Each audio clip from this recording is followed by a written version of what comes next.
کہا یہ ہے کہ وَلَقَدْ زَيَّنَّا السَّمَاءَ الدُّنْيَا بِمَصَابِيحَ وَجَعَلْنَاهَا رُجُومًا لِلشَّيَاطِينِ وَأَعْتَدْنَا لَهُمْ عَذَابَ السَّعِيرِ۔ بات تو وہی اس نے کائنات کی ایک اگلی کڑی کی ہے، لیکن وہ تو باتوں ہی باتوں میں، لفظوں ہی لفظوں میں ایسے حقائق بیان کر جاتا ہے کہ عقل محو حیرت رہ جاتی ہے۔ کہا یہ ہے کہ ہم نے سماعت دنیا کو،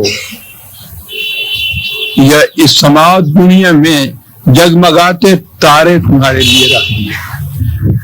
سماعت دنیا پہلے دیکھیے، کون کہہ سکتا تھا 1300 سال پیشتر کہ یہ جو تم سے قریب ترین فضا ہے اس میں جگمگاتے ہوئے چراغ تمہیں نظر آتے ہیں۔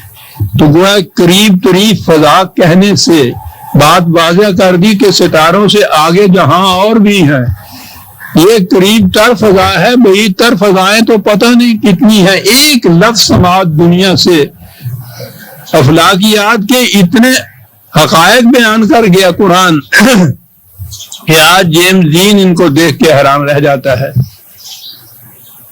ورنہ اس دور میں تو سوال ہی نہیں تھا کہ وہ کوئی سماعت دنیا کہتا یا اس کے بعید ترین سماع کا کوئی ذکر کرتا۔ تو پہلی چیز تو یہی چیز تو میں نے عرض کیا نا کہ قرآن کے الفاظ سے یوں ہی نہیں آگے گزر جانا چاہیے، وہ تو حقائق کی ایک دنیا اپنے اندر لیے ہوئے ہوتا ہے۔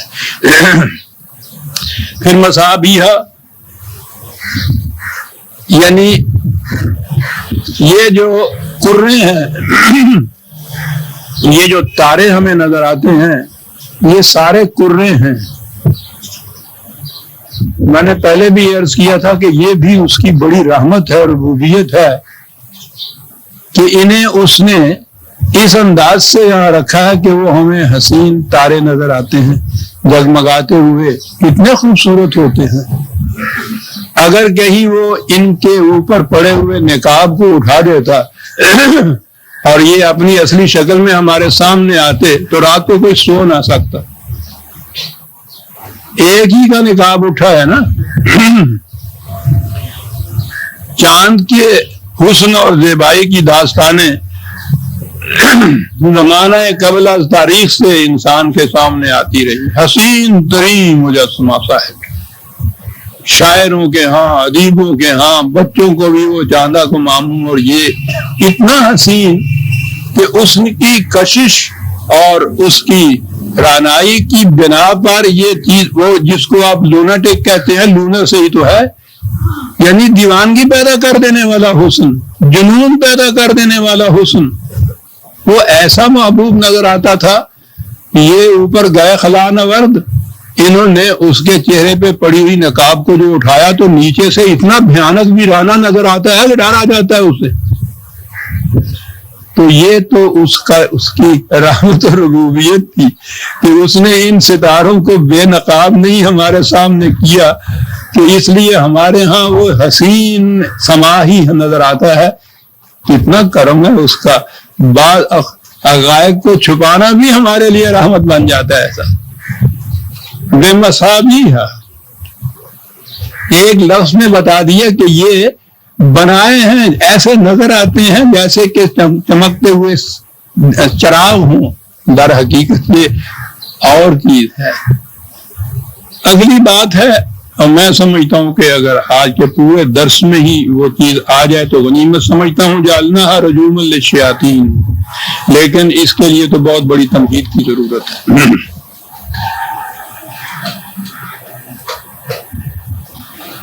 یہ بہرحال جو کائنات ہمارے سامنے ہے، اس کے اندر انسان کو اس نے ایک ایسی خصوصیت عطا کی ہے جو کائنات میں کسی اور شے کو حاصل نہیں ہے، اور وہ ہے اس کا اختیار و ارادہ۔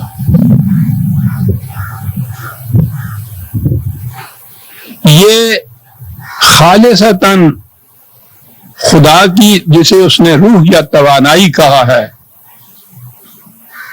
یہ اس کے لیے مخصوص تھی، کسی اور کا اس میں حصہ نہیں تھا۔ انسان کے متعلق اس نے یہ کہا ہے کہ وَنَفَخْنَا فِيهِ مِن رُوحِنَا، اپنی توانائی کا ایک شمع انسان کو دے دیا۔ اس کا اختیار و ارادہ تو لامحدود ہے، ایک محدود حد تک ہی صحیح، لیکن اسے اختیار اور ارادے سے نوازا۔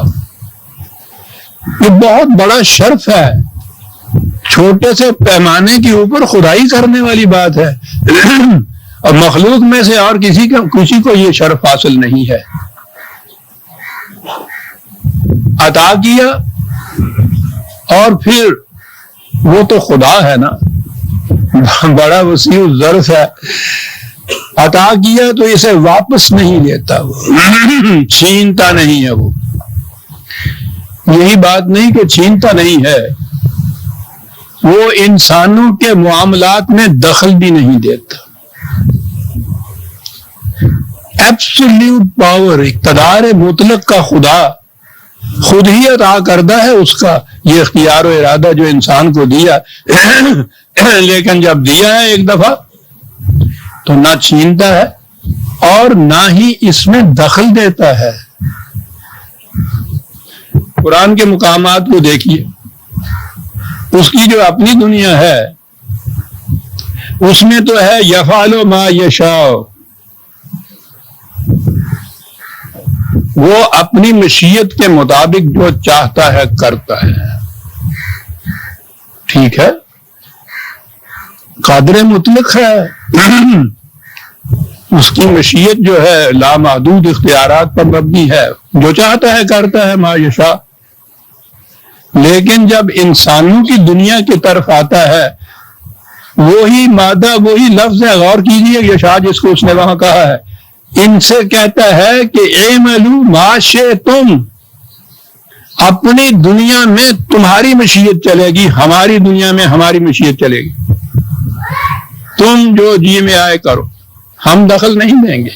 شئتم ادھر ما یشاء ہے، کتنی بڑی چیز ہے یہ جو کہی، اعملوا ما شئتم۔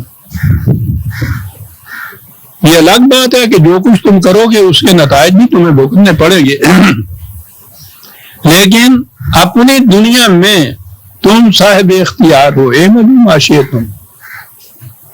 یہ جسے کہتے ہیں وحی کے ذریعے اس نے کچھ قوانین دیے، کچھ ہدایات دی، وہ در حقیقت ہدایات ہی ہیں جنہیں ہم قوانین کہتے ہیں، گائیڈنس ہے، وہ رہنمائی ہے۔ وہ اس رہنمائی کے متعلق بھی یہ کہا کہ یہ تو تمہیں ہم نے بتا دیا ہے کہ سینکھیا ہلاکت پیدا کرتا ہے اور پانی زندگی بخش ہے، یہ صحیح راستہ ہے، یہ غلط راستہ ہے، بتا دیا ہے ہم نے، تمہیں مجبور نہیں پیدا کیا کہ ضرور یہ راستہ ہے اس پہ چلو، ہدایت صرف دی، اور ہدایت دینے کے بعد پھر کہا کہ فمن شاء فلیؤمن ومن شاء فلیکفر، 18/29 ریفرنس آپ لکھا کرتے ہیں، وہ جو اعملوا ما شئتم تھا 41/40 اتفاق سے ہے، یعنی ہدایت ہم نے دے دی، جس کا جی چاہے صحیح راستہ اختیار کرے، جس کا جی چاہے غلط راستہ اختیار کرے، پھر وہی شاہ ہے، اس کی مشیت کی دنیا، اس کا جہان ہے۔ انسانی دنیا میں یہ کیفیت ہے اس کی، تو یہ سب سے بڑی چیز خصوصیت ہے انسان کے لیے، ادھر خدا کو حاصل ہے، نیچے انسان کو حاصل ہے۔ اور اس کے بعد اس اصول کو سامنے رکھیے قرآن کے کہ کوئی عقیدہ، کوئی مسلک، کوئی مذہب، کوئی نظام جو انسان کی اس اختیار اور ارادے کی حد میں حائل ہو یا سلب کرے، وہ خلاف قرآن۔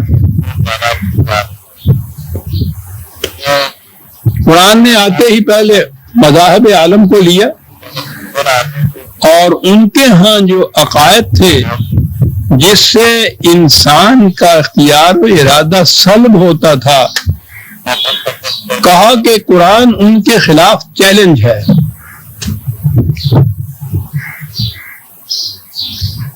اعلانیہ تردید کی، اختیار و ارادے کی دنیا۔ یہودیوں کے ہاں یہ عقیدہ تھا کہ جو بچہ بنی اسرائیل کے ہاں پیدا ہو جائے نجات اسی کو ملے گی اور وہ جنت میں چلا جائے گا محض بنی اسرائیل کا بچہ ہونے کی وجہ سے۔ غیر بنی اسرائیل میں پیدا ہونے والا کوئی بچہ، کوئی انسان جنت میں نہیں جا سکتا۔ تو اب یہ بات کہ کوئی بچہ بنی اسرائیل کے ہاں پیدا ہوتا ہے اور دوسرے ان کی دوسری نسلوں میں پیدا ہوتا ہے، تو یہ تو اس بچے کے اختیار میں نہیں ہے،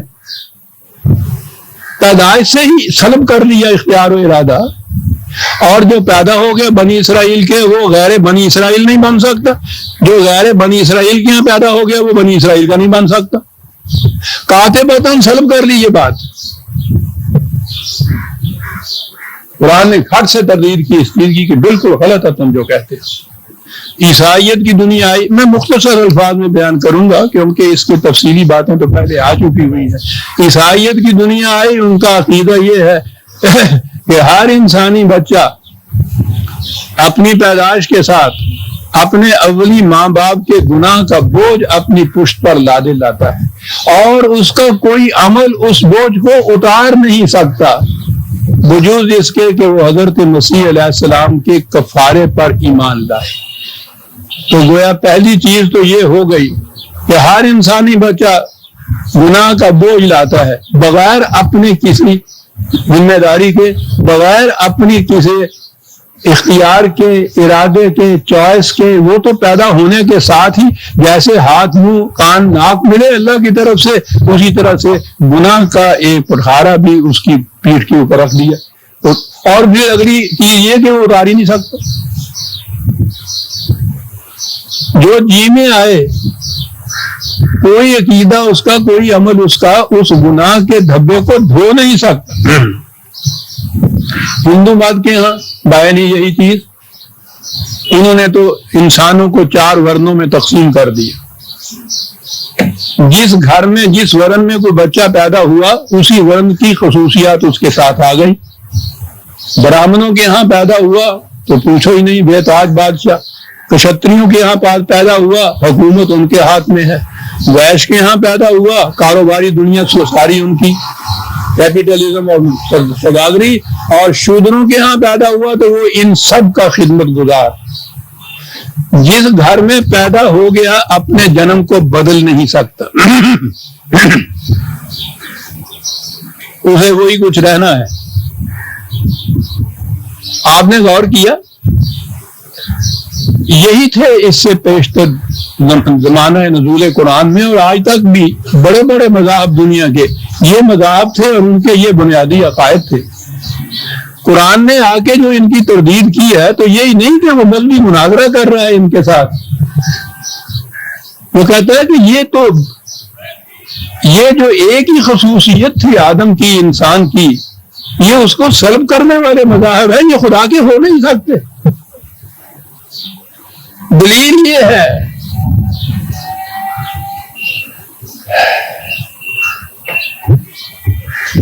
نبی اکرم صلی اللہ علیہ وسلم کے متعلق سورہ اعراف میں جو کہا گیا کہ یہ ان تمام زنجیروں کو توڑ دے گا جو انسانیت کو پہنائی گئی،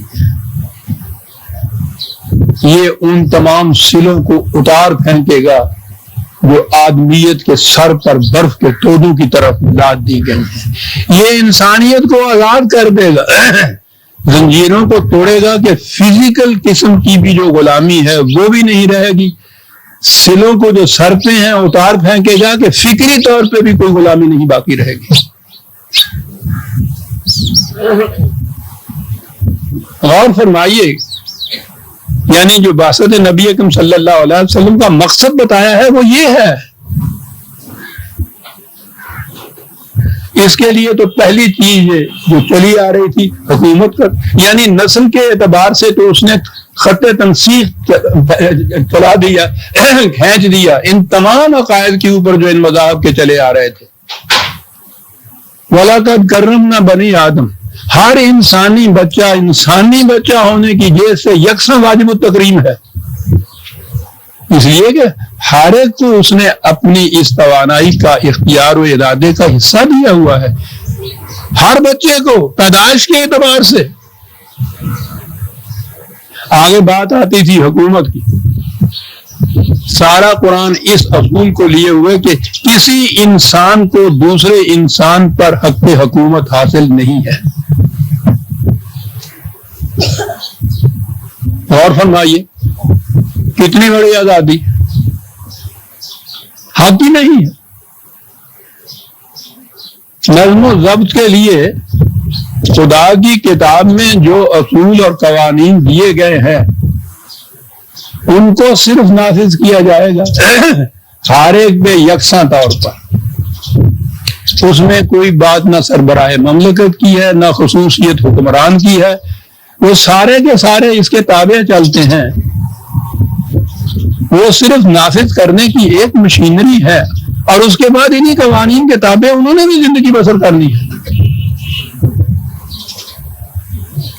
اور ان کے متعلق یہ بھی جو خدا کے حکام و اصول ہیں ان کے متعلق بھی پہلے کہہ دیا نا کہ جس کا جی چاہے ان کو تسلیم کرے، جس کا جی چاہے اس سے انکار کرے، وہ کہتا ہے ملحد و بے دین ہو جاؤ، خدا کا بھی انکار کر دو، کوئی جرم نہیں ہے، یہ لا اکراہ فی الدین، کسی قسم کا جبر نہیں ہے۔ جبر آیا تو وہ بنیادی خصوصیت جو تھی انسانیت کی، وہ اختیار و ارادے کی، وہ ختم ہو گئی،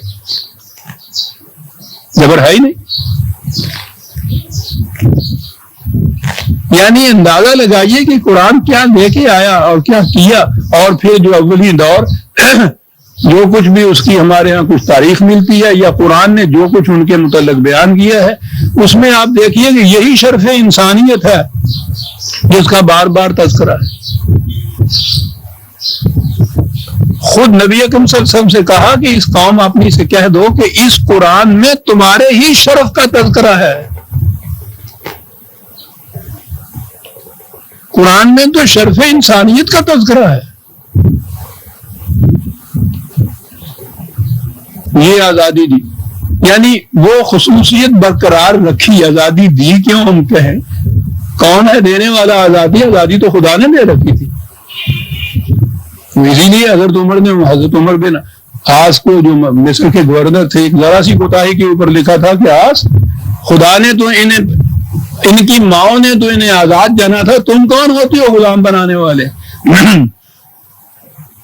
آزاد جانا تھا کہ مانے وہی قرآن کی ہاں کہ ہر انسانی بچہ پیدائش کے اعتبار سے واجب التکریم ہے۔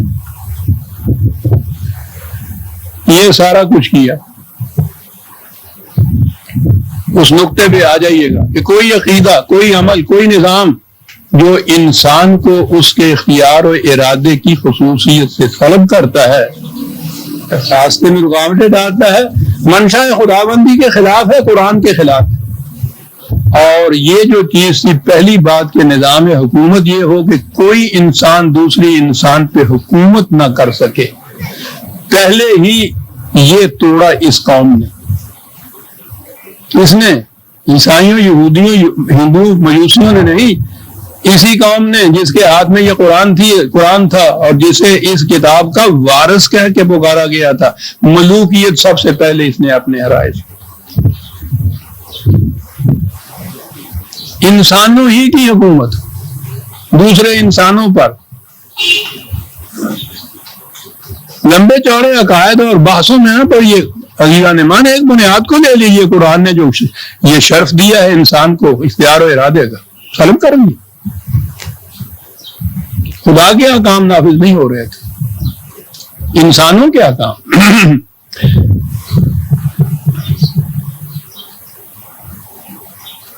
یہ تو ملوکیت تو ہمارے سامنے آتی ہے، وہ اصل جبر کا جو سرچشمہ ہے وہ نگاہوں سے اوجل ہے، نگاہوں سے رکھا جاتا ہے اوجل، وہ مذہبی پیشوائیت ہے، تھیوکریسی ہے۔ ذرا غور کیجئے گا تاریخ کے اس نقطے پر، نہ وہ امیہ یا عباسیوں کی مملکتیں رہی، چلی گئی، نہ ان کی حکومتیں رہی، مدت ہو گئی، ختم ہو گئی، ابید ہو گئی، نہ وہ حکمران رہے، چل بسے وہ، نہ ان کی حکومتیں رہیں، نہ ان کے اختیارات رہے، سب ختم ہو گئے۔ لیکن انہوں نے مذہبی پیشوائیت سے جو قوانین بنوائے تھے وہ آج تک آپ کے سر پہ مسلط چلے آ رہے ہیں۔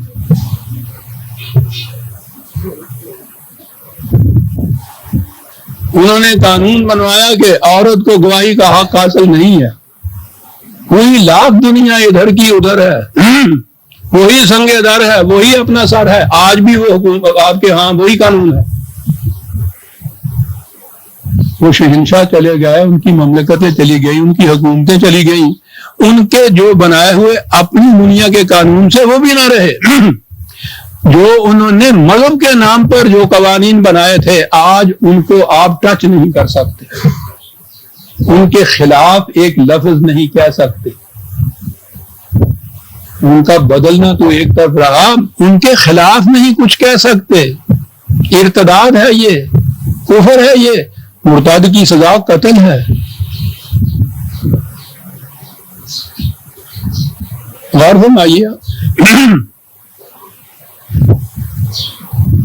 اور یہ سارے کے سارے آپ کے ہاں جن کو آپ پرسنل لاز کہتے ہیں، یہ سارے اس دور کے انسانوں کے بنائے ہوئے لاز ہیں، انہی شہنشاہوں کے زیر عاطفت جو بنے، جو کچھ ان کی منشا تھی اس کے مطابق یہ سارا کچھ بنا۔ آپ کو معلوم ہے سب سے بڑی فقہ حنفی جو ہے اس کے ہاں یہ قانون ہے کہ یہ بادشاہ یا سلطان یا جن کو خلیفہ کہا کرتے تھے اس زمانے میں، قتل کے سوا کوئی جرم بھی کرے یہ ماخوذ نہیں ہو سکتا، اس سے باز پرس نہیں ہو سکتی۔ یہ فقہ کا قانون ہے آپ کے ہاں۔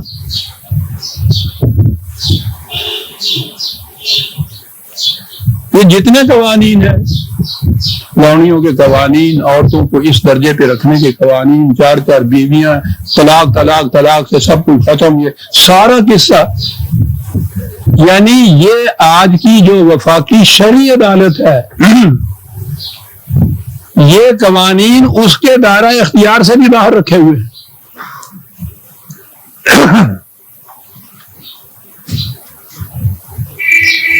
آج بھی جو قوانین اس انداز کے ہیں، 2 قسم کے قوانین آج بھی آپ دیکھ رہے ہیں نا، کچھ تو حکومت سے متعلق ہیں، ان کے نظم و نسق سے متعلق ہیں، وہ حکومت کی طرف سے نافذ ہوتے ہیں، اور جن کا تعلق ان معاملات سے ہے جسے آپ شرعی کہتے ہیں، وہ وفاقی شرعی عدالت ہے، ان کے متعلق وہ فیصلہ کرتی ہے۔ بنتے بھی وہ قوانین اسی طرح سے ہیں، ان کی توثیق سے بنتے ہیں، وہ جسے اسلام کہیں وہ اسلام کی حیثیت سے نافذ ہوتا ہے، اس میں آپ کو کوئی اختیار ارادہ نہیں۔ جب وہ کہہ دیں کہ تم نے یہ 3 دفعہ طلاق کہا اور میاں بیوی میں طلاق پڑ گئی، تمہارا نکاح ٹوٹ گیا، اب اس کے بعد معاذ اللہ میری بیٹیاں نکل، اسے کہیں کہ تعلق تمہارا میاں بیوی کا زنا ہوگا، اولاد جو ہوگی ولد الزنا ہوگی، آپ کچھ نہیں کہہ سکتے۔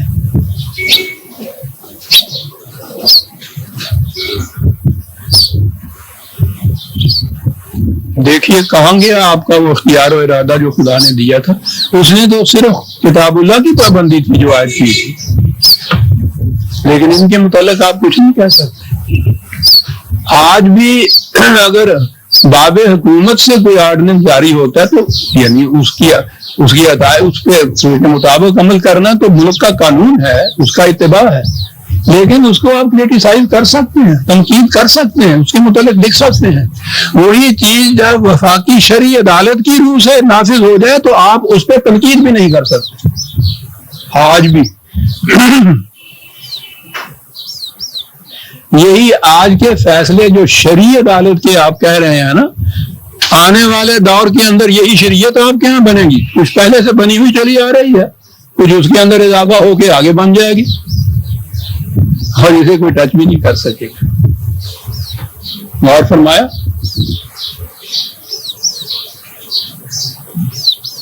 یہ ہے اسلام آج کا، آپ کے یہاں آج کا نہیں ہے، 1000 برس کا، صدر اول کے بعد کا۔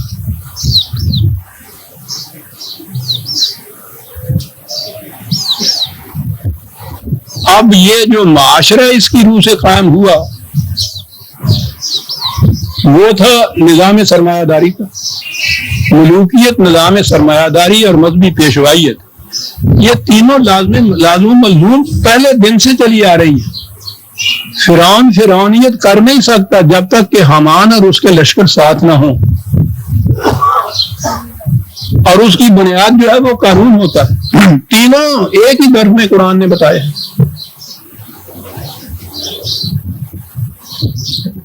اب بھوکے کے دل میں تو یہ خیال پیدا ہوگا نا کہ ساتھ ہی جو میری کوٹھی کے اندر مین بلڈنگ میں رہ رہا ہے، جو کچھ اس کے کتوں کو نصیب ہے میرے بچوں کو نصیب نہیں ہوتا۔ کہا خاموش، لب پلانا تو ایک طرف رہا، دل میں بھی اس کے خلاف کوئی بات نہ ہو کہ یہ تقدیر ہے خدا کی بنائی ہوئی، قسمت ہے تمہاری، لکھا ہوا ہی تمہارے ہاں یہ ہے، اللہ کا لکھا ہوا ہے، اس کا متعین کردہ ہے۔ تقدیر کا ایک مسئلہ آپ نے انٹروڈیوس کیا، یہ مجوسیوں کے ہاں کا تھا، اس لیے کہ ایران کی شہنشاہیت تو آپ کو معلوم ہے نا کس انداز کی تھی۔ یہ ساری چیزیں ملوکیت، شہنشاہیت جو ہے وہ بنواتی ہے، یہ ساری چیزیں جو ہے۔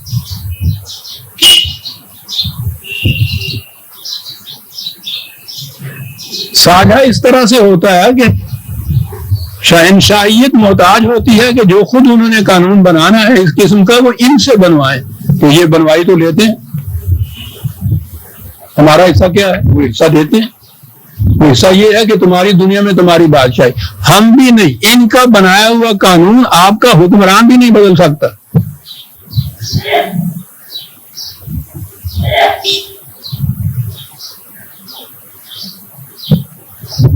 عقیدہ تقدیر کے ساتھ اس قسم کے ظالم، جابر، مستبد جو انسانیت کا گلا گھونٹ رہے، خاموش۔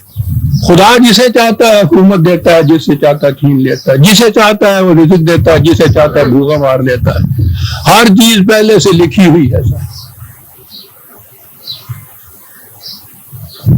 خدا کے ہاں سے یہ فیصلے ہوئے ہوتے ہیں۔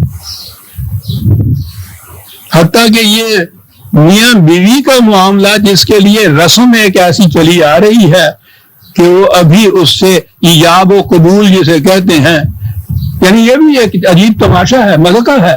سارا کچھ ہوا چکتا ہے، طے ہو گیا ہوا ہے، بارات آ گئی ہے، باجے باج رہے ہیں، ڈھولکیں باج رہی ہیں، کھانے پک رہے ہیں، ڈھولکیں وہ بچیاں گا رہی ہیں، سب کچھ ہو رہا ہے۔ یہ سب کچھ ہونے کے بعد آخر میں ہوتا ہے کہ اور بھی 4 کلمے والی گل بھی تو کر لو، تو وہ پھر چلے جاتے ہیں ماموں، لڑکی کا چچا اور یہ وہاں جا کے فلاں ابن فلاں فلاں تمہیں قبول ہے، اور وہ اگر نہ قبول کے معاملے میں بھی خاموش رہے تو یہ ہے کہ لڑکی کی خاموشی جو ہے اسے قبولیت ہی سمجھ لی ہے۔ چلو جی، اور یہ جو ہے یہ تو گھوڑی پہ چڑھ کے آیا ہوا ہوتا ہے اس قبولیت کے لیے، اس سے پوچھنے کی کیا ضرورت، اس کو بھی پوچھا جاتا ہے، مذاق اڑایا جاتا ہے۔ قرآن نے کہا تھا کہ ہماری آیات کو مذاق نہ اڑانا تم نے۔ یہ ہے رضامندی جو لی جا رہی ہے۔ رضامندی لینے والا کون ہے؟ قرآن نے تو کہا ہے کہ میاں بیوی باہمی رضا ہوں نکاح ہوتا ہے۔ یہاں تو ولی کی اجازت کے بغیر لڑکی بالغ بھی اپنا انتخاب نہیں کر سکتی۔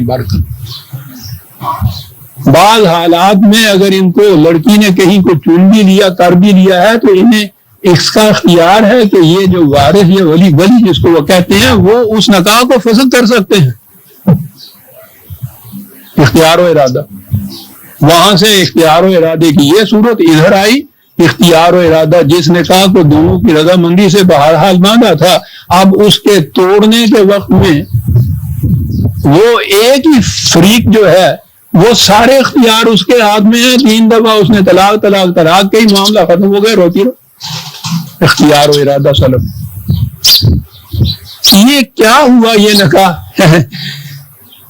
ایڈی نکاح جڑے نے تے عرشاں تے بدے رہندے نے نا، دنیا یہ تے ایویں کھڑاونا ہی ہوندا ہے، وہ عرشاں دا بدہ ہے نکاح، وہی تقدیر سنجوگ دا لکھیا آیا۔ روز ہماری بچیوں کے آنسو میں یہ بات آتی ہے، سنجوگ دا لکھیا ہے میرے چولی چ پی گیا،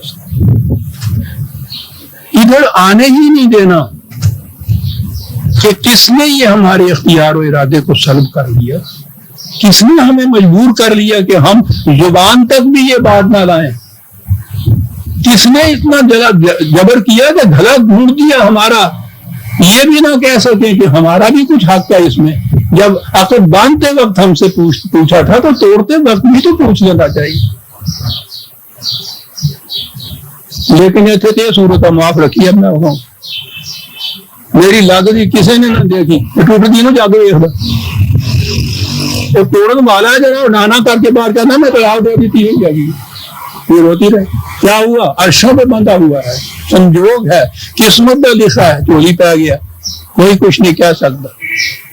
مظلوم کی ایک داد کی دروازے یہی تھی نا کہ وہ باپ کے دروازے پہ آ جاتی، وہ دروازے پہ اندر نہیں قدمیں رکھن دیتا کہ وہ کہتا کہ بیٹی اس گھر سے جو ڈولا گیا ہے نا اب تو یہاں تمہارا جنازہ ہی آ سکے گا، کوئی جگہ نہیں، یہ خدا کے حکم کے خلاف ہے۔ اگر خامد مجازی خدا بن گئے، آپ دیکھتے ہیں کہ ملوکیت کا استبداد جو شریعت کی روح سے آپ نام سے آتا ہے، معاذ اللہ، وہ کیا کیا گل کھلاتا ہے آپ کے، کیا چیزیں ہیں یہ، ایک ایک مسئلہ کو لینے کی ضرورت نہیں ہے۔ وہی بنیاد کہ وہ جسے قرآن نے بنیادی خصوصیت بتائی تھی انسان کی، اسے ہی سلب کر لیا انسان کو۔ حیوان کو بھی کچھ اپنا اختیار ہوتا ہی ہے، اتنا اختیار بھی تو نہ رہنے دیا، تقدیر کا مسئلہ اس میں آ گیا۔ اہمیت اتنی اس کو دی کہ 5 اجزائے ایمان تو خدا نے مقرر کیا، اللہ پر ایمان، اس کے رسولوں پر ایمان، کتابوں پر ایمان، ملائکہ پر ایمان، آخرت پر ایمان، سارے قرآن میں یہی اجزائے ایمان ہے۔ انہی کے ماننے سے ایمان آتا ہے، ان کے انکار سے کفر لازم ہوتا ہے۔ لیکن اس کے بعد ہمارے ہاں دور ملوکیت کا جو ایمان ہے اس میں 6واں جز ایمان کا تقدیر ہے۔ اب بھی جہاں جہاں آمنت باللہ پڑھایا جاتا ہے، اب تو بہرحال وہ رسمی خط اس میں یہ 6واں شامل ہوتا ہے، لکھا ہوا ہے ایمان کے اجزاء میں یہ 6واں ایمان۔ بڑی بڑی اہم کتابیں یاد مجھے آ گیا، یہ کوئی گاؤں کے حجروں والے ملا کی بات نہیں ہے۔ سیرت النبی کی وہ 5-6 جلدیں علامہ سید سلیمان ندوی مرحوم نے جو لکھی ہیں، ان میں جہاں عقائد پہ بحث آتی ہے تو 5 عقیدے تو یہ جو ہیں قرآن کے، کوئی 100 صفحہ اس عقیدے کے متعلق ہے، یہ عقیدہ تقدیر جو ہے اس کو بھی وہ جزو ایمان قرار دیتے ہیں۔ یہاں تک تقدیر کو لے آئے کہ لب کشائی نہ ہو سکے کسی ظلم کے خلاف، کسی استبداد کے خلاف، کسی جبر کے خلاف، کوئی حق مانگ ہی نہ سکے۔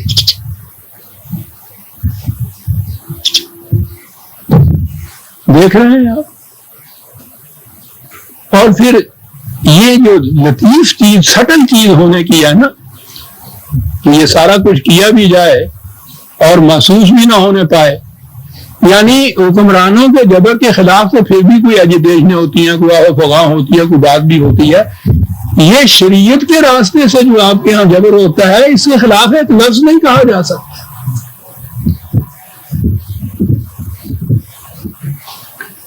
اس میں تقدیر کا حصہ آپ کے یہاں،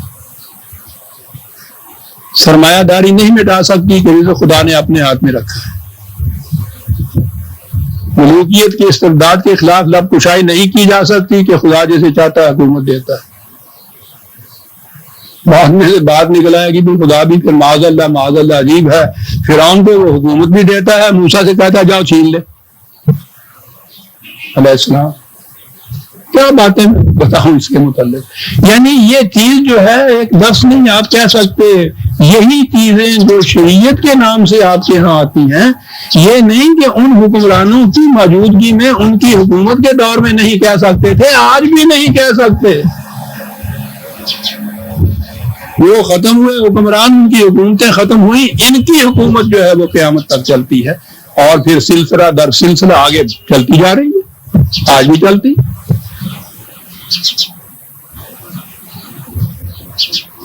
اور اسی میں آگے بڑھیے، یہی جو عقیدہ تقدیر تھا نا، اب اس میں آپ کے ہاں یہ عقیدہ آیا کہ انسان کی قسمت جو ہے ستاروں کے ساتھ بندھی ہوئی ہے۔ وہ بھائی اس سے پہلے تو پھر بھی کوئی انسان ہی تھے جن کے ہاتھوں میں یہ بات تھی، انسان کی قسمت ان ستاروں کے ساتھ بندھی ہوئی ہے۔ یعنی جس ستاروں کے متعلق قرآن نے 1300 سال پیشتر کہا سخر لکم، ان کو تمہارے تابع تسخیر کر دیا ہم نے۔ اس نے تو قرآن نے کہا ہی تھا اور کہا تھا کہ ایک وقت آئے گا تم اپنی آنکھوں سے دیکھو گے، وہ جن کے ساتھ ہماری تقدیر بندھی ہوئی ہے، وہ امریکہ کے خلاف نوردوں کی بھی تو تقدیر بندھی ہوئی تھی نا، وہ اٹھے ہیں اور جوتے سمیت اس کے اوپر چڑھ گئے۔ کس کی تقدیر کس کے ساتھ بندھی ہوئی ہے؟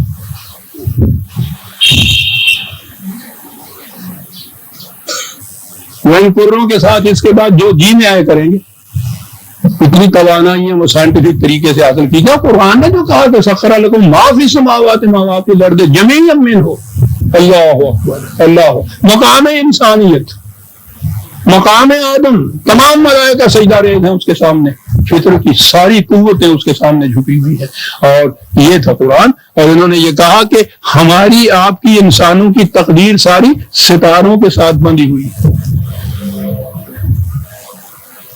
اسے کہتے ہیں نا نجوم کا علم، انہیں کہتے ہیں نا نجومی، منجم۔ خیر سے آپ کے ہاں بھی اور بڑے بڑے کوئی پیمفلٹ سے آیا کرتے ہیں، ہم نے ان کو دیکھا تو نہیں، ہر جگہ موجود ہوتے ہیں، یہ فٹ پاتھ پہ بیٹھنے والے نہیں ہیں، وہ بڑے مقام کے ہیں، ان کے آگے پیمفلٹ دیکھیے کہ شان سے وہ نکل کے چلے آتے ہیں۔ اسلامی منجم اس کا نام ہوتا ہے۔ کیا بات ہے، توحیدی بت پرستی۔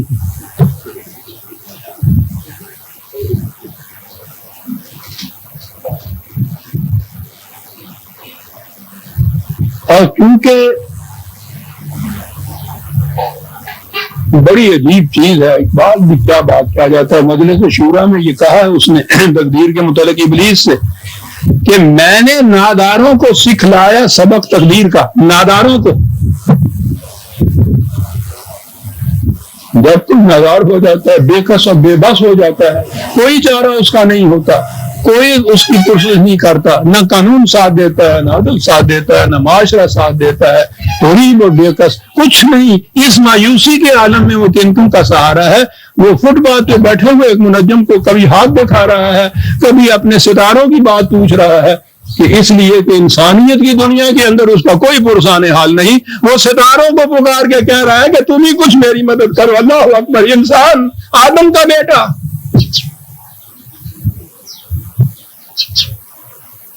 ابلیس کی، میں نے بار بار کہا ہوا عزیزان مان، فرصت خدا آپ کو دے تو یہ نظم ضرور پڑھتے چلے جائیے، اور مغان حجاز میں جو اردو کا حصہ ہے اس کے اندر کتنی بڑی بات ہے، یہ ایک فکرے میں وہ کیا گیا، میں نے ناداروں کو سکھلایا سبق تقدیر کا۔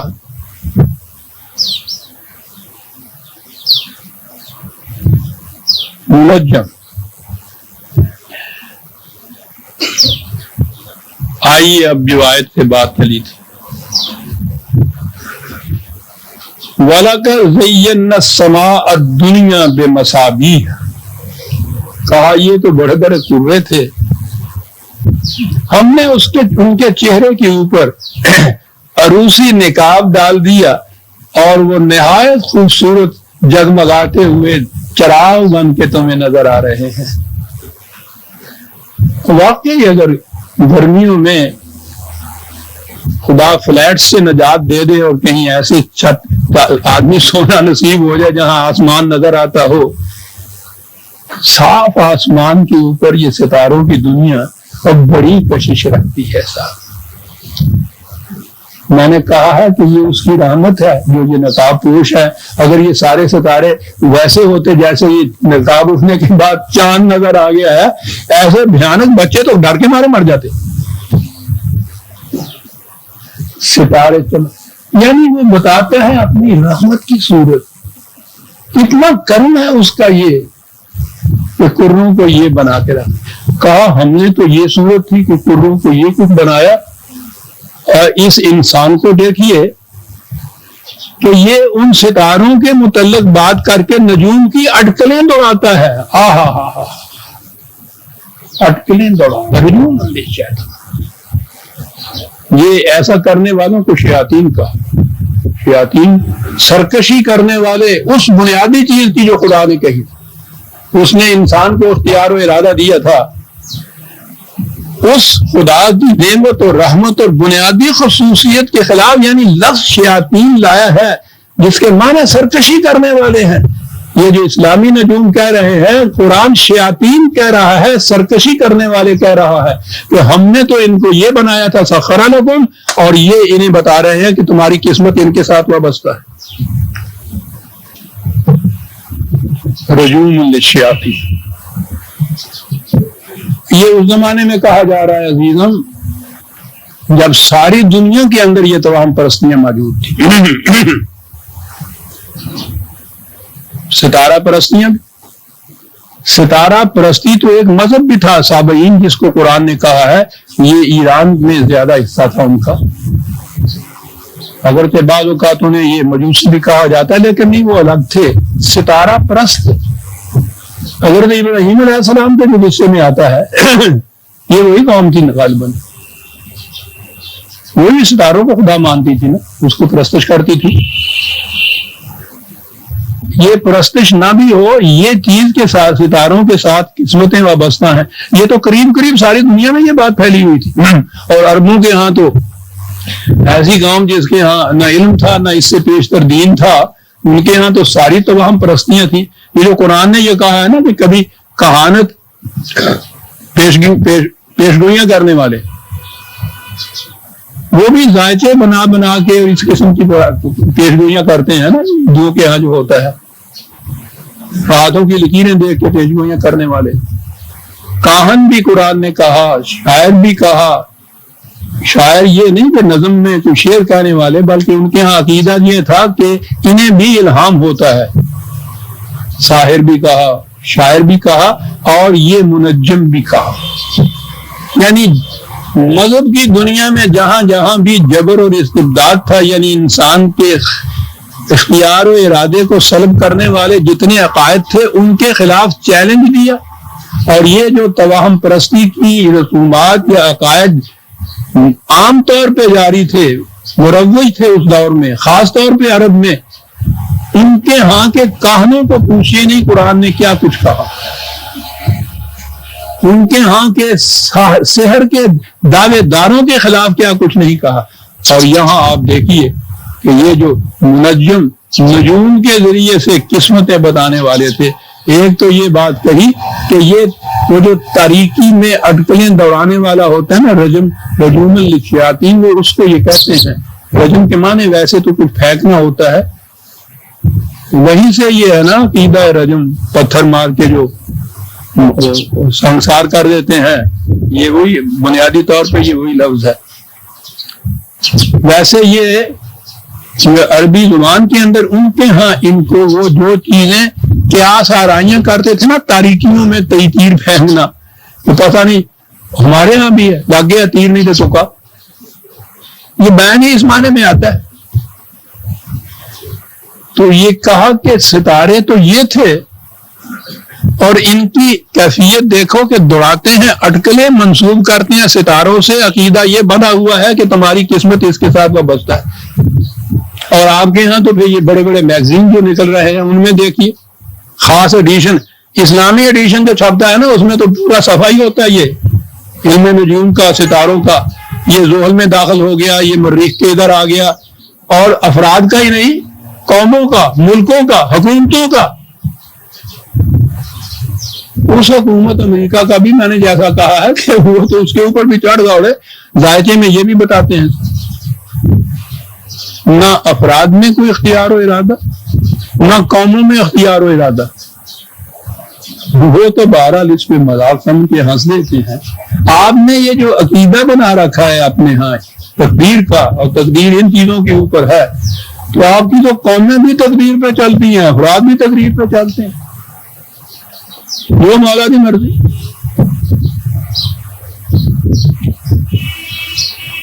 ہجوم الشیاطین. اور اسی لیے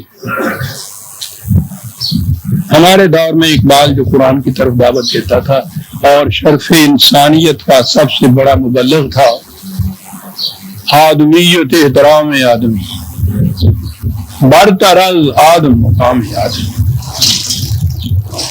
برتر گردوں مقام آدمی.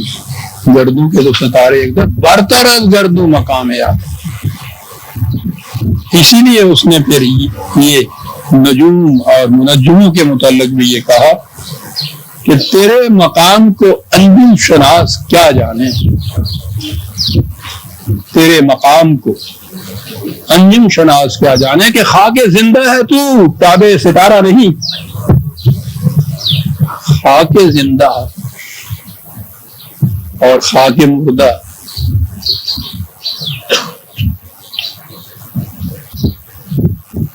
دوسری جگہ ہے کہ ستارہ کیا میری تقدیر کی خبر دے گا، وہ خود فراخی اخلاق میں ہے خار و زبون، وہ کیا خبر دے گا. بہت بڑا یہ مبلغ تھا اقبال اس دور میں. یہ بنیادی حقیقت انسانیت جو تھی، شرف آدمیت جو تھا، اس کا بہت بڑا مبلغ. تو خود تقدیر یزنا کیوں نہیں؟ ابس ہے شکوہ تقدیر یزنا، تو خود تقدیر یزنا کیوں نہیں؟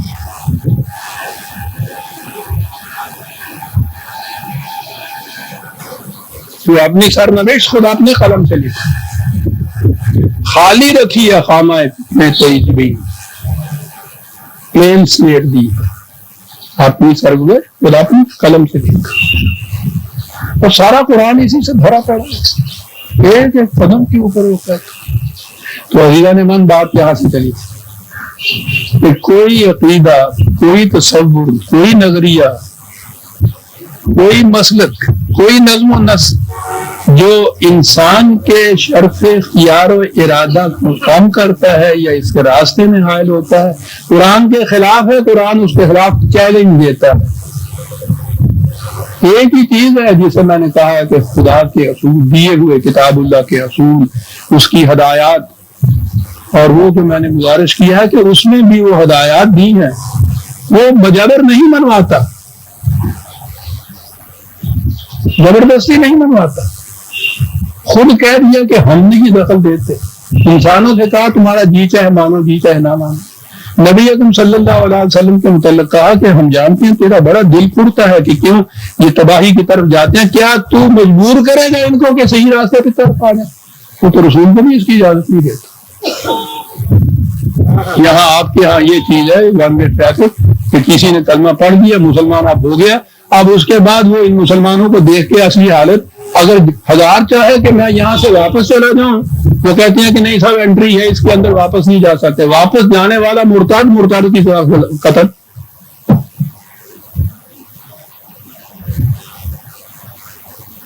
یہ کسی حکومت کے قانون نہیں ہے کہ ہماری مملکت میں سٹیزن شپ قبول کر لینے کے بعد وہ انکار نہیں کر سکتا. یہ تو یہ حکومت کا ہی نہیں ہے، چلا جائے، نکل کے چلا جائے. یہ آپ کے ہاں بھی شریعت ہے کہ نکل کے بھی نہیں جا سکتا. وما هم بخارجین من النار، قرآن کہتا ہے. یہ جہنم میں ہے، جہنم سے نکل ہی نہیں سکتا.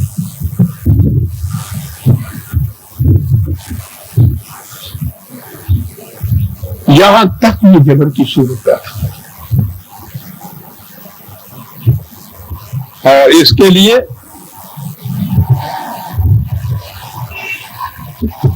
وَآتَدْنَا لَهُمْ عَذَابَ السَّعِيرِ،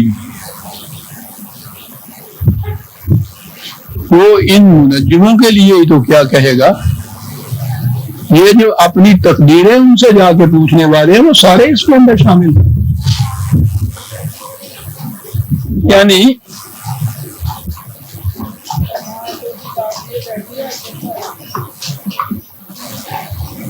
صحیح عجیب لفظ ہے. متاع حیات جھلس کر رہ جاتی ہے، یہ ہے اس کا ترجمہ. متاع حیات تو بنتی ہی سرگرمی عمل سے ہے، حرکت سے ہے، چوائس سے ہے، اختیار و ارادے سے ہے، عزم سے ہے. جب یہی سلب ہو جائے کیا قرآن کی تشبیہات کے الفاظ ہوتے ہیں. عذاب الصحیح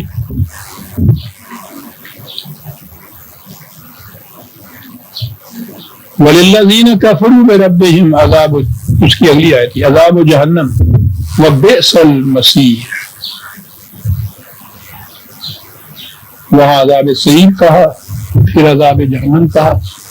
جہنم کے متعلق قرآن کے مختلف مقامات میں ہے خزی فی الحیات الدنیا، ذلت اور خاری کا عذاب، محتاجی اور مسکینی کا عذاب، ماتحتی کا، عبودیت کا مقام. یہ جتنے عذاب ہیں یہ سارے جہنم کے. اور پھر جہنم بھی تو آیا ہے کہ جہاں کسی کی حرکت رک جائے وہیں کھڑا ہو جائے، آگے چل نہ سکے، پروگرس نہ کر سکے، آگے بڑھ نہ سکے. یہ مقام آپ دیکھتے ہیں کہ یہ تقدیر کی عقیدوں سے پھر کیا ہوتا ہے کہ جو قسمت میں لکھا وہ ہو جائے گا.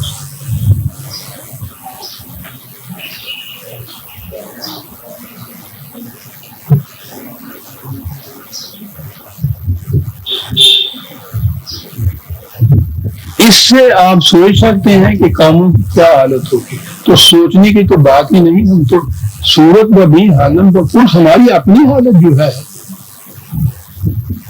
1000 برس سے رکے ہوئے ایک مقام کے اوپر. کیوں یہ اس قوم کی حالت کیوں یہ ہوئی ہے کہ خدا نے اس کی قسمت میں لکھا ہی ایسا، تقدیر ہی اس کی ایسی بدل ہی نہیں سکتی. سر تم اس کے خلاف، خدا کے خلاف چیلنج اس کو دے کے یہ کرنا چاہتے، اس نے رکھا ہی تمہیں اس میں ایسا. تو جب یہ مطمئن ہو جائے اور وہ استبداد اور جبر کرنے والے جو ہے ان کو تو یہ ایسا حربہ ہاتھ میں آئے، جو جی میں وہ کرتے رہے، وہ ان کو تھپکیاں دیتا رہتا ہے ابلیس کہ یہ سارا کچھ خدا کی طرف سے ہے. یہ کام ہو سکتے ہیں. اور آپ کو معلوم ہے جو میں نے پہلے بھی دہرایا تھا کہ اللہ تعالیٰ نے پہلے ہی صورت میں، پہلے ہی پارے میں، ابتدائی قریباً آیات میں جو قصہ آدم بیان کیا وہ آدمی کی سرگزشت ہے. اس کے اندر بنیادی چیز ہی یہ بیان کی ہے کہ آدم یعنی آدمی سے بھی خطا ہوئی، سہو ہوا، لغزش ہوئی. ابلیس نے سرکشی کی، اس سے بھی زیادہ یہاں تو لغزش ہی ہوئی تھی. چیلنج کیا اسے. خدا نے آدم سے پوچھا کہ تم نے یہ کیوں کیا؟ اس نے ذمہ داری کو قبول کیا، کہا ہاں میں نے کیا، غلطی کی، بھول گیا، خطا ہو گئی. یعنی اپنے اختیار سے انکار نہیں کیا، قبول کی یہ بات کہ میں نے کیا ہے. یہ تو شرف انسانیت تو باقی رہا، لغزش ہو جانا اور بات ہے، غلط فیصلہ ہو جانا اور بات ہے. فیصلہ تو کیا نا خود. کہا جب تو اپنے اختیار و ارادے سے انکار نہیں کر رہا اور ذمہ داری قبول کر رہا ہے تو تجھ میں اصلاح کی گنجائش ہے، اس لیے ہم تم کو اجازت دیتے ہیں، موقع دیتے ہیں کہ اپنی اصلاح کر لو، تم میں ہے اصلاح کی گنجائش. ابلیس سے کہا کہ تو نے یہ کچھ کیوں کیا؟ اس نے کہا کیا کہہ رہے ہیں آپ، میں یہ ذرہ ناچیز، مجھ میں یہ کیا ہمت آپ کے ہوتے ہوئے، آپ کے حکم کے بغیر پتہ نہیں ہل سکتا، میں بھلا یہ کر سکتا تھا. کہا کہ اپنے اختیار و ارادے سے انکار کرتا ہے، قیامت تک اصلاح نہیں ہو سکے گی تیری.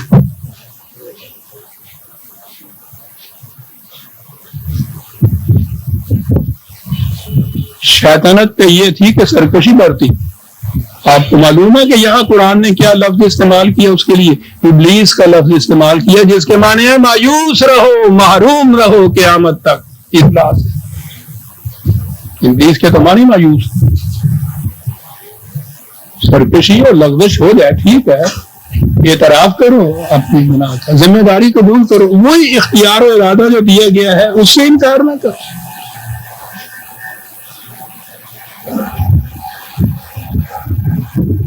فارسی کا شعر ہے لیکن کیا عرض کروں، شاخ نہال سدرا ہی خار و خس چمن مشو، تو شجر سدرا وہ جو مشہور ہے سات آسمانوں کے اوپر، تو اس کی شاخ تابدہ خوشگوار ہے، انسان سے کہہ رہا ہے تیرا تو مقام وہ ہے، تو یہ باغ کے جھاڑ جھنکار بن رہا ہے، تو کیا تیرا مقام کہاں آ رہا ہے؟ منکر او اگر شوی، اگر ابھی تمہاری بات سمجھ میں نہیں آئی، خدا کا ایک اقرار بھی نہیں تو کر رہا، بات سمجھ میں آئی کوئی بات نہیں، منکر خیش تن من شاؤ، اپنا انکار نہ کر، اپنا انکار تو یہ ہے نا کہ میں کون ہوں یہ کرنے والا، مجھ میں تو یہ استعداد ہی نہیں، اختیار ہی نہیں، ارادہ ہی نہیں، یعنی یہ چیز کہ میں نہیں کر رہا وہ کرا رہا تو ایک طرف رہا، یہ کہنا کہ میں نہیں کر رہا خدا کرا رہا ہے وہ اس کو ابلیس قرار دیتا ہے۔ اور یوں ہمارے ہاں وہ عقائد سارے چلے، مرضی مولا برہمہ اولا، سمجھے نا، اس کی رضا کے اندر مفت یہ قسمت، شریعت کی طرف آؤ تو طریقت کی طرف آؤ تو طریقت تو شریعت تو پھر بھی ایک خشک ٹہنی ہوتی ہے جو گری ہوئی، اور یہ طریقت جو ہے یہ تو پانی میں گری ہوئی ٹہنی ہوتی ہے، یعنی ہر جگہ آپ کو یہ ملے گا کہ تم کچھ نہیں کر سکتے، یہ سب کچھ اس سے ہوتا ہے، اس کی مرضی سے، اور رضائے حق کے مطابق چلنے کا نام ہی ہے اسلام۔ ان کے معنی اتنا بڑا انقلابی، آپ کو پہلے بھی شاید بتایا ہے، حضرت موہانی جیسا انقلابی، اتنا بڑا انقلابی کہ جس زمانے میں بڑے بڑے آپ کے ہاں کے جو کانگریس میں تھے اس زمانے میں، یہ لوگ بھی ابھی ڈومینین سٹیٹس کے اوپر راضی ہوتے تھے، وہ بغاوت کر کے اٹھ کھڑا ہوا تھا ان کے خلاف بھی کہ کامل آزادی ہمارا مطالبہ ہونا چاہیے۔ اتنا بڑا انقلابی شخص اور بڑا درویش آدمی تھا صاحب، وہ بھی یہ کہہ رہا جب عقیدے پہ آ گیا کہ مرضی یار کے خلاف نہ ہو، لوگ میرے لیے دعا نہ کریں۔ ہاں وہ تھوڑا الٹ ہو جائے، میں نے پوچھے یہ میں تینوں کنگار رکھا جی بیمار پایا گا جی تو شروع کرا، میں کہہ سکنا کہ یہ نہ کیتا جی تینوں روکیا نہیں آتا تھا، مرضی یار کے خلاف نہ ہو، لوگ میرے لیے دعا نہ کریں، میں تو کروں گا ہی نہیں، آپ بھی نہ کیجیے، مرضی یار کے خلاف نہ۔ عزیزوں نے مانا یہ چیزیں شاعری نہیں، یہ چیزیں یوں ہی عقائد نہیں، یہ گاؤں کے پکی روٹی والے مولا کی بات نہیں، آپ کا اسلام یہ بن چکا ہوا ہے 1000 برس سے دور استبداد کا، اس لیے کہ یہ عقیدہ وضع کیا تو جو ملوکیت کر رہی تھی، جو سلاطین کر رہے تھے، جو بادشاہوں کے ظلم و ستم ہو رہے تھے، جہاں کسی نے ایک آواز اٹھائی اسے کہا کہ یہ تو سب خدا کا کیا ہوا ہے، ان کو تو بادشاہ بنائے اس نے، خاموش۔ وہی استبداد ہے جو آپ کے یہاں 1200 سال سے چلا، 1000 سال سے چلا آ رہا ہے، نس میں رس چکا ہے آپ کے ہاں یہ عقیدہ، کہاں سے اس کو نکالیں گے؟ یہ تو آپ کے خون کے ذرات میں حلول کر چکے ہیں، جزو ایمان بن چکے ہیں تقدیر کے ارادے جو، طریقت ساری بڑی پڑی اس سے، شریعت ساری اس سے بڑی پڑی، تو پھر راوی ایسی ربنا تقبل منا انک انت السمیع العلیم۔ شکریہ۔